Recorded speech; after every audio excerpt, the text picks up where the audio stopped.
Israel has blocked all goods and aid from entering Gaza. It has warned of additional consequences if Hamas does not accept a new ceasefire proposal. Hamas has called the move a war crime and extortion, but both sides have stopped short of declaring the ceasefire over. The first phase of the truce expired on Saturday.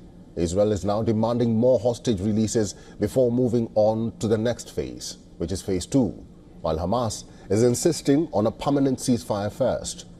Israel says its new proposal, backed by the United States, would extend the ceasefire through Ramadan and Passover, with hostages freed in stages. Hamas and Egypt have rejected the plan, insisting the war must end before any new deal can be made. Mediators are trying to break the deadlock. Phase 1 of the ceasefire saw 25 Israeli hostages released, while nearly 2,000 Palestinian prisoners were freed. But it was marred by disputes, with both sides accusing each other of violations. Israel has faced global criticism over aid restrictions throughout the war. The International Criminal Court previously accused it of using starvation as a method of warfare. Israel has denied the claim and blamed Hamas for disrupting aid distribution to Gaza. Mohammed Najib is a journalist, war correspondent and security analyst. He is now joining us live from Ramallah. Mr. Najib, welcome to the program. It now looks like the second phase of the ceasefire deal is in limbo, even though mediators are trying to salvage the situation. What happens if the deadlock of hostages persists between Hamas and Israel? Yeah, actually, Israel wants to release the rest of the hostages without going to the second phase. The second phase insists on the stop of the war and reconstruction of Gaza. But Israel doesn't look like want to end the war, and Hamas concerned that Netanyahu is playing tricks to avoid come to the second phase to stop the war. He wants to continue the war in Gaza.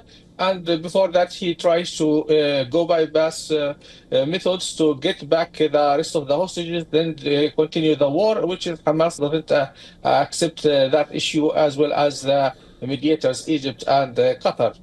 So therefore, he ordered the closure of the crossings with Gaza, stop the entry of food supplies and medical cares, which will cause catastrophic consequences with the approach of Ramadan fast month on over 2 million Palestinians who depend on those humanitarian aid for their survival in Gaza. And also it will lead for the total collapse of the humanitarian health care in Gaza, which was fragile until the start of the past 42-day ceasefire. Mr. Najib, in your assessment, what do you think is forcing the Israeli government to stay adamant on not allowing a complete ceasefire on Gaza? Yeah, actually, the Israeli government under pressure to end Hamas and to lead Hamas for surrendering. And there's internal pressure on the Prime Minister Netanyahu from Smotrich and the right-wing groups. And also at the same time, he wants to pressure Hamas to give more concessions regarding this issue, as they think that what they cannot achieve within 15 months of the war can achieve through military pressure now, or humanitarian blockade of the crossing to Gaza and striving the 2 million Palestinians in Gaza. So that's the issue they try to play. And also the United States, which was a mediator, but it's not a neutral mediator, seems supportive of Netanyahu and the Israeli government to do whatever they want to do in Gaza and regarding Gaza. So that's the issue.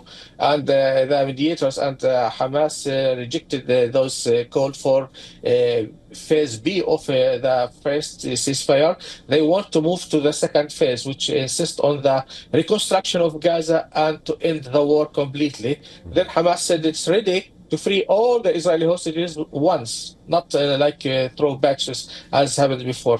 But the Israeli government wants to get the hostages and seems to resume the war against Hamas in Gaza. Mr. Najib, finally, this will be the second Ramadan that might not be observed or celebrated in Gaza. What's your message to all parties involved? Yeah, actually, the humanitarian issue, there are 2 million Palestinians in Gaza who are non-Hamas, were not involved in 7 October attack against Israel, and they suffered. They displaced from north to the south, from south to the north. They lost their houses, all what they properties, all what they have, and they suffered. They killed, they injured. They are somebody still under the rubble, dead bodies under the rubble of the demolished houses during the war. And those people were not a part of the war. They are not Hamas. They are not supporters of Hamas. But it's unfair to let 2 million Palestinians to suffer because Israel has a problem with Hamas. And that issue, it's like a collective punishment. They try to strive the people to pressure Hamas to create people who are against Hamas, not supporter of Hamas in Gaza. But the situation are catastrophic, and all the international United Nations, international organization, what countries criticized the Israeli policy against 2 million Palestinians in Gaza during the past 16 months of punishment. All right. Mr. Mohammed Najib, we'll have to leave it there. Thank you very much for talking to us today. Thank you.